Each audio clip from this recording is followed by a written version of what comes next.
Welcome to the Kingdompreneur Life Podcast with your hosts, Doreen and Pat Martin. Doreen and Pat became Kingdompreneurs after being in full-time ministry with Bishop T.D. Jakes. They've raised two out-of-the-box thinkers, Elisha and Hannah, that caught the entrepreneurial bug at the early age of 15. Pat, also known as CP, is a real estate investor, speaker, author, and coach.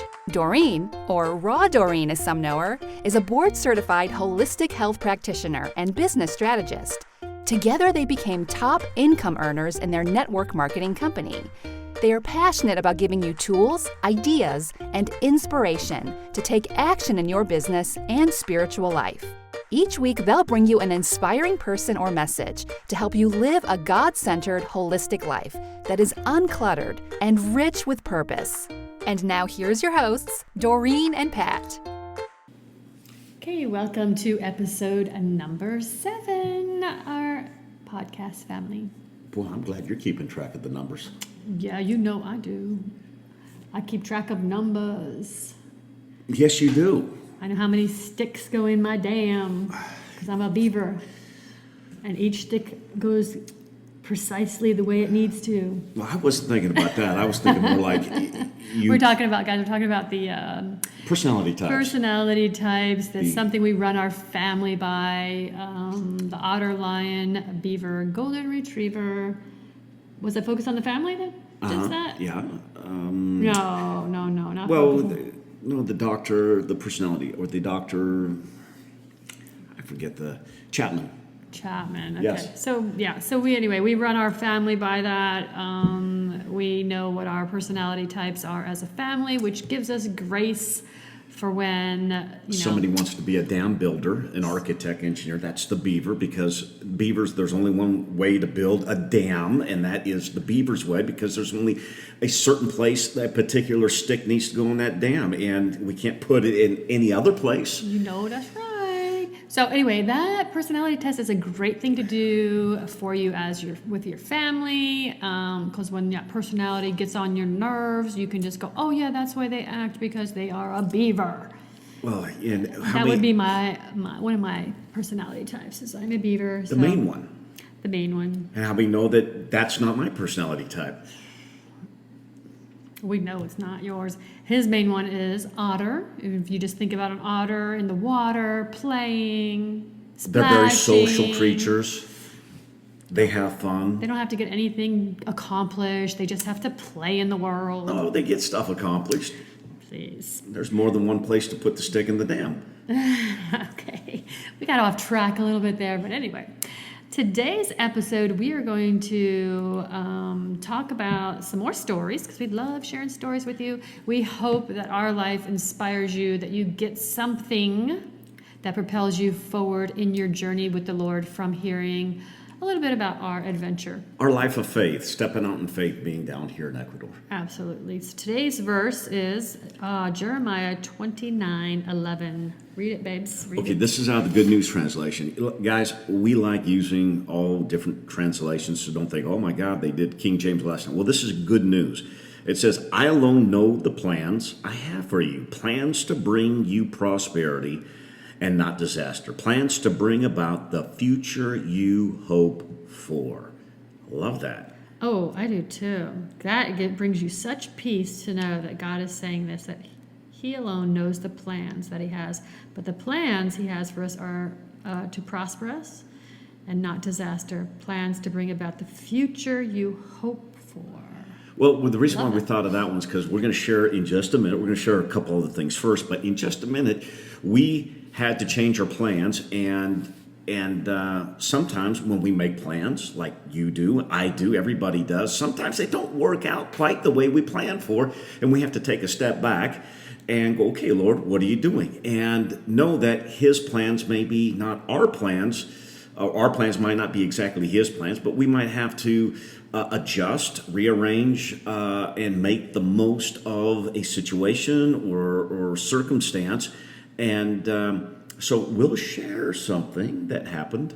Something just came to mind. So, I think one of the things the enemy uses, especially with personality types like mine, is, I know I struggled with this in the past, not so much now, Like not wanting to pull that trigger. Flowing? No, not wanting to pull the trigger and step out in faith because it might not be perfect, okay? It might, and because I don't have all the steps. I need steps A through Z, then I'll step out in faith. So I have grown tremendously.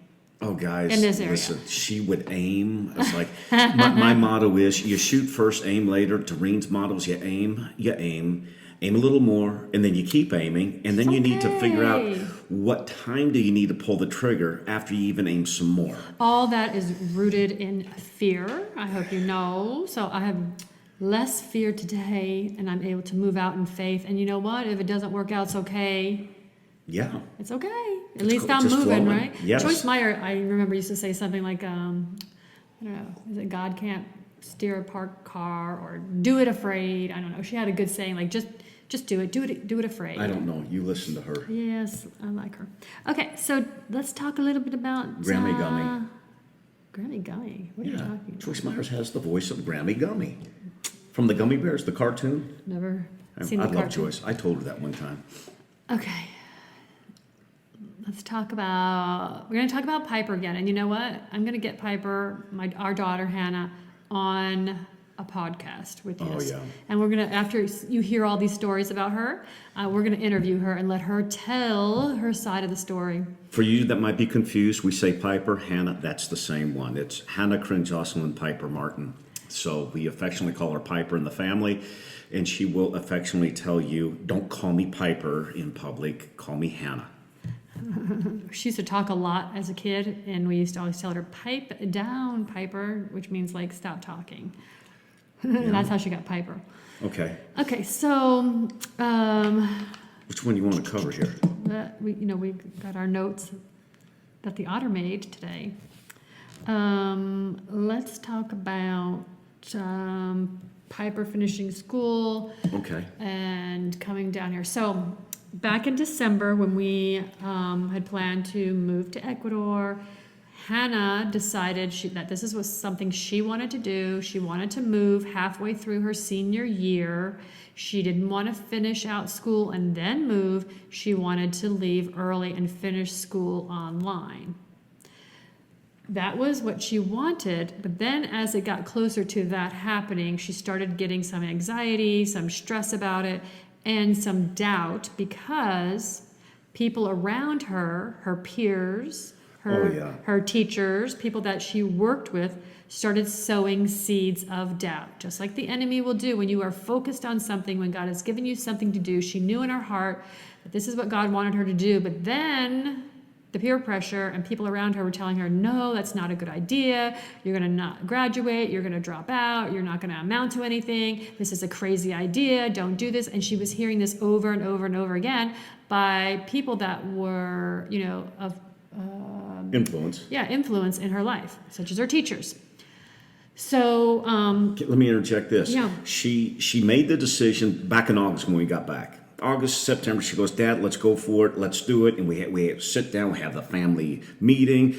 And so we pull the trigger and we buy plane tickets. We get everything lined up. And she's all gung-ho. And then about October-ish, that's when all this stuff started happening. We're like, hold it. We're downsizing. We're selling stuff off.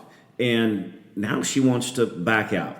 The tears. Oh, God, the drama. There was so much drama. The tears. I don't know if this is what I want to do now. I just want to stay back and finish my senior year. I'll stay with Mimi, that's her grandmother. I'll drive 45 minutes one way. I remember I was, to get to school. So nervous and stressed. And Pat's like, listen, we're just going to hold tight.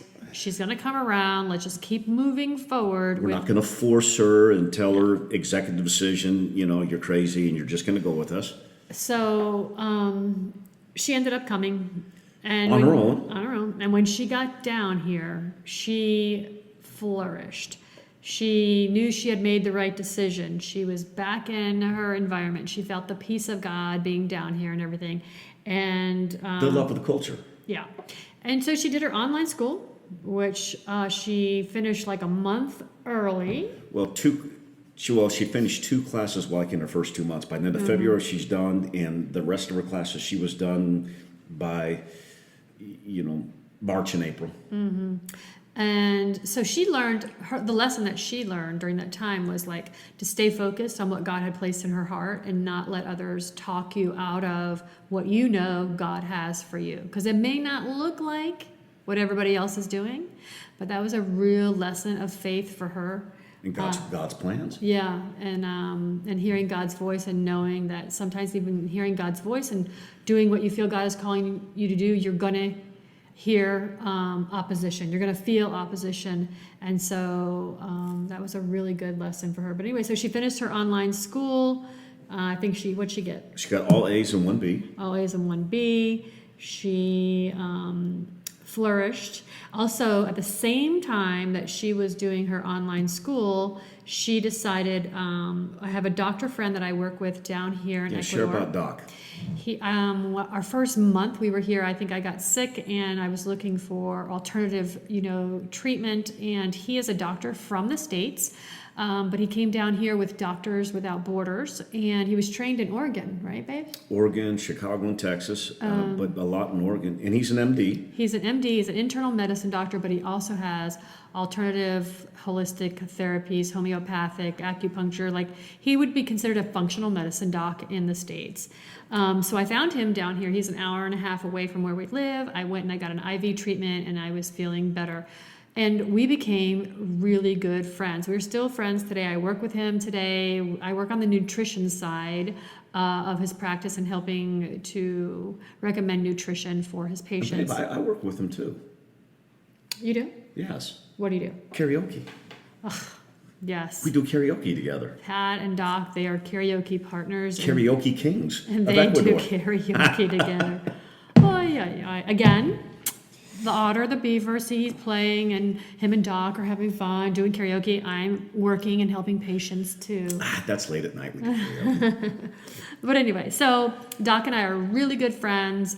And in fact, we were able to convince Doc to open up a practice here in our little town. Our little fishing village. Yes. Alone. So he just opened up a practice like 2 weeks ago, which is amazing. We have this little town, and now we've got this amazing American doctor here.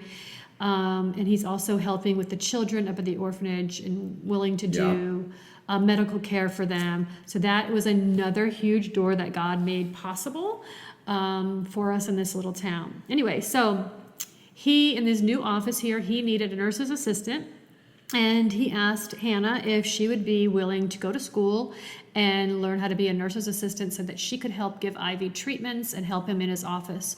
So Hannah did that. At the same time, she was finishing out her senior year of high school online. She finished and became what would be considered like a CNA in the States.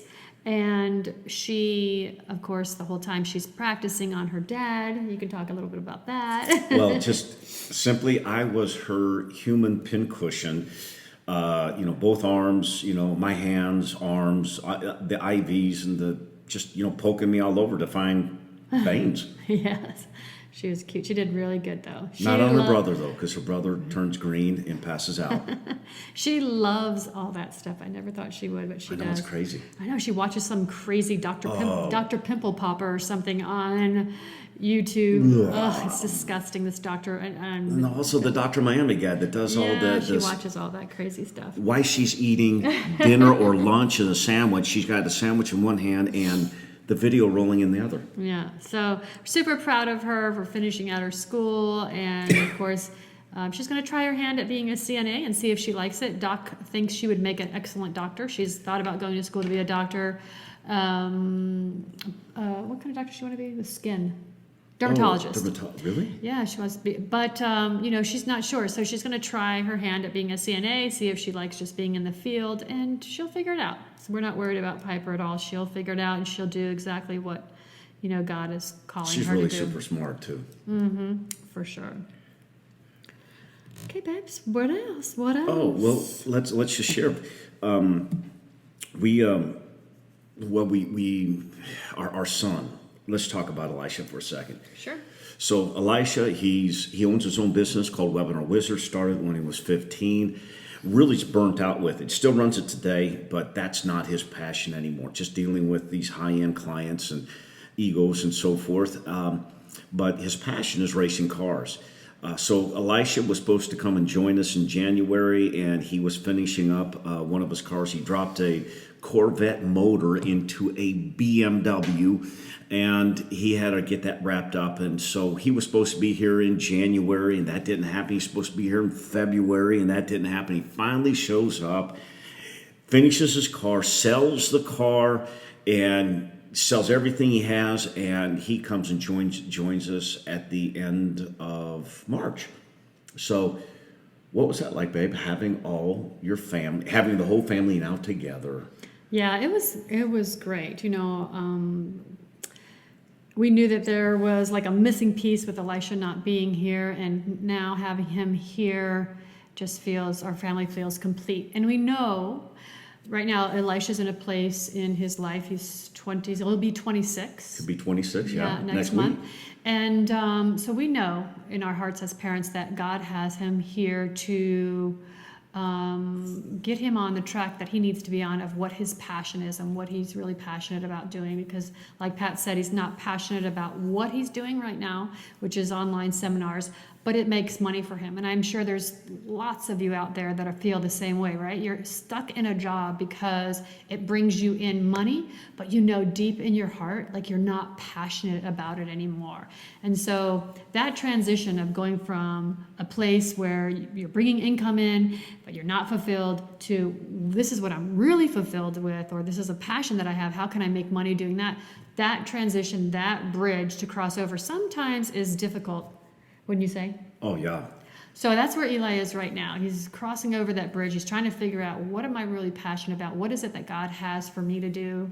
And he's discovering, about himself. He's 25, going to be 26. And we know that in the next 2 years while we're here that, God's going to get a hold of him and really transform his life. Well, he's knocking on the door right now for a online Amazon business. And he's got all the tools for that, and that is something that I think I'm going to look into as well as just an additional stream of income. Yeah, absolutely. So Eli came back, he joined us. We, then the three of us, Hannah, Pat, and myself, our visas got approved, and Elisha just started his process with his visa. But our visas got approved, and we had to go into the main city to pick up our cedulas. And the cedula is like a green card, right? Yes. It's class. And the cedula allows you to open up bank accounts and just basically conduct, your life here. And so we had to go into Guayaquil, which is 3 hours away from where we live, to get our cedulas. And we had a bunch of documents and important papers that need to be presented. We had a translator that was meeting us there. Go ahead, babes, take it on. And so this is the part really where the scripture, when God says, I know the plans I have for you, even, short-term plans and things. And so we put all this thing together, and we end up forgetting, and we were missing a couple of documents. We actually went there, spent the night in a hotel, and we show up the next morning and we get ready. We're in line. Yeah. And we're getting ready to walk in. By the way, you have to get there early, because if the line gets too big, and if the hour comes about where they won't take another person, doesn't matter how long you've been in line, that's it, you got to come back the next day.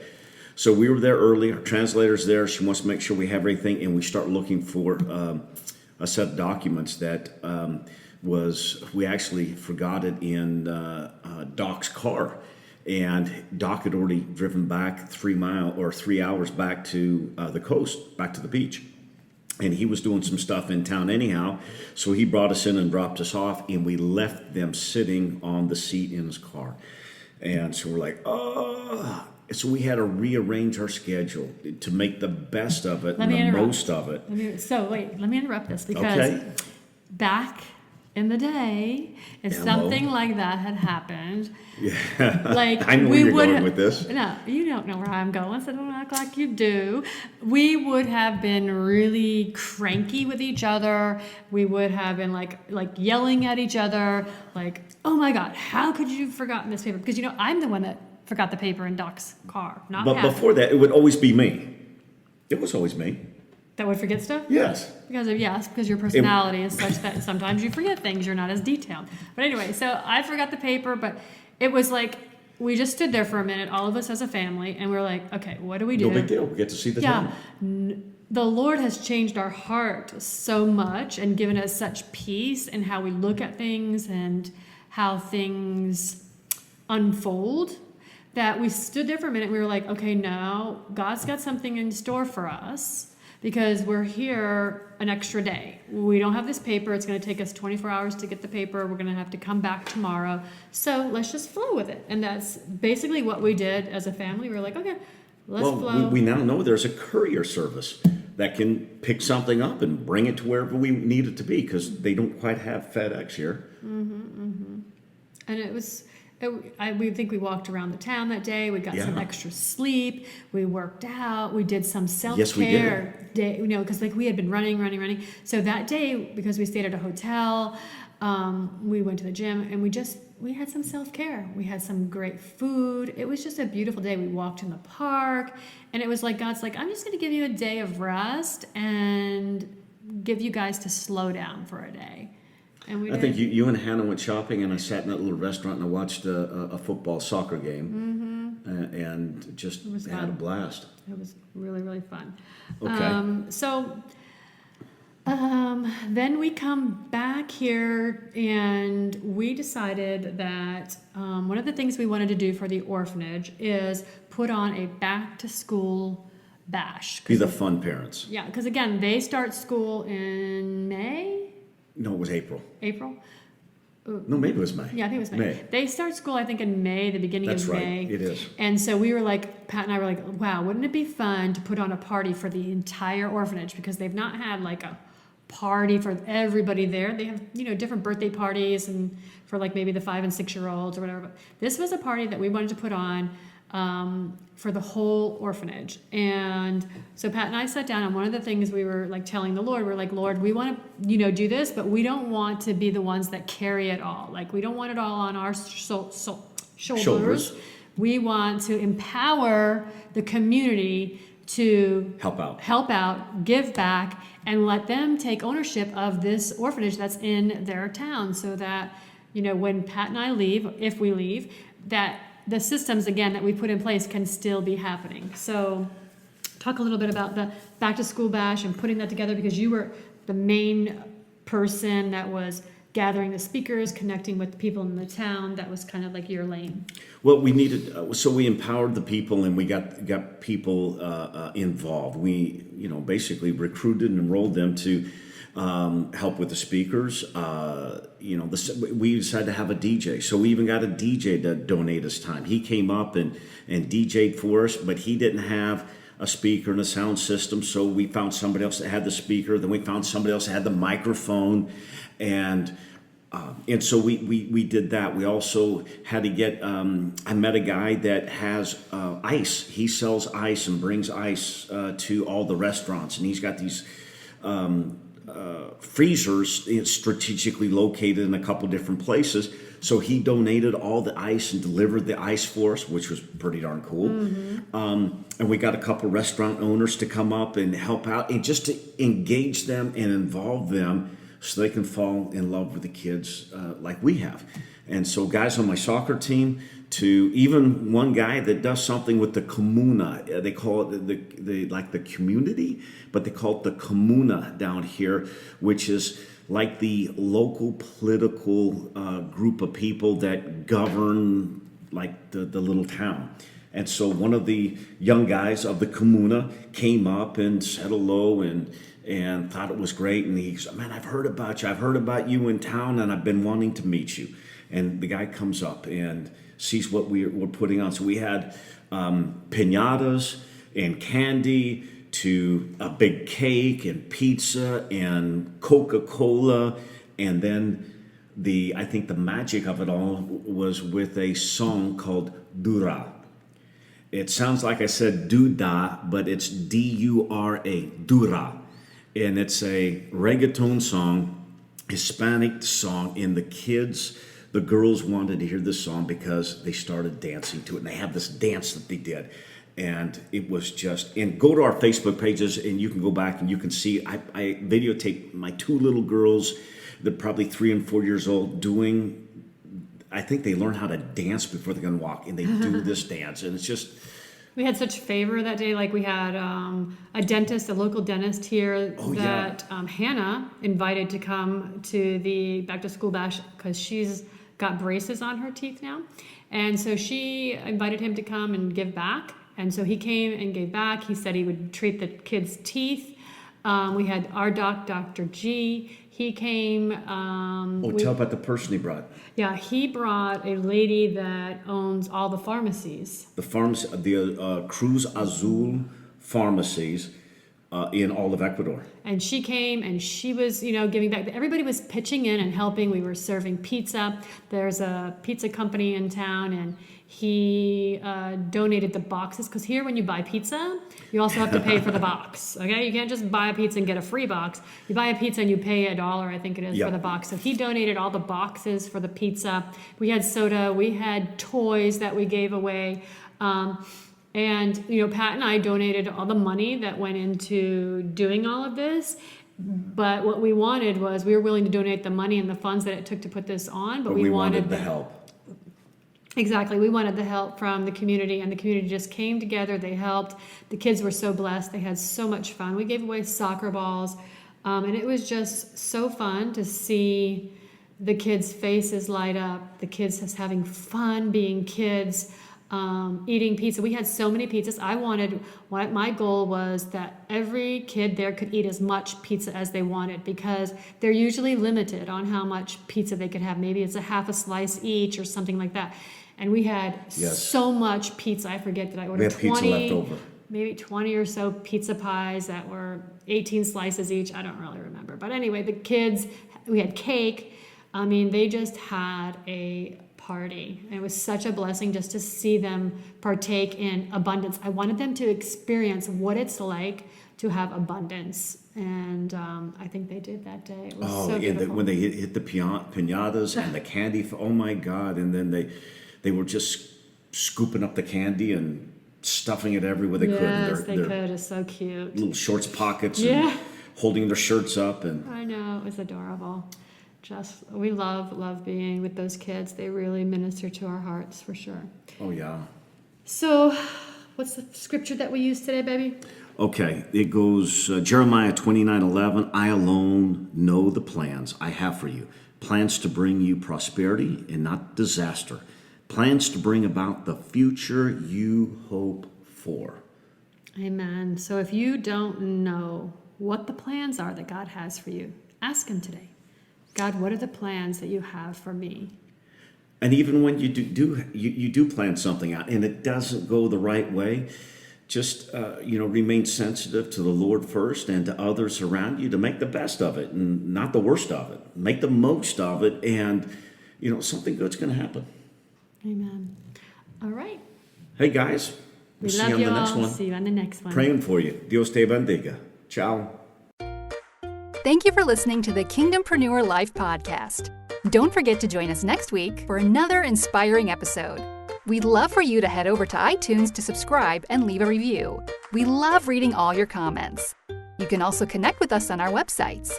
Pat is CoachPatMartin.com, just like it sounds, CoachPatMartin.com. And Doreen is found at RawDoreen.com. That's RAWDOREEN.com.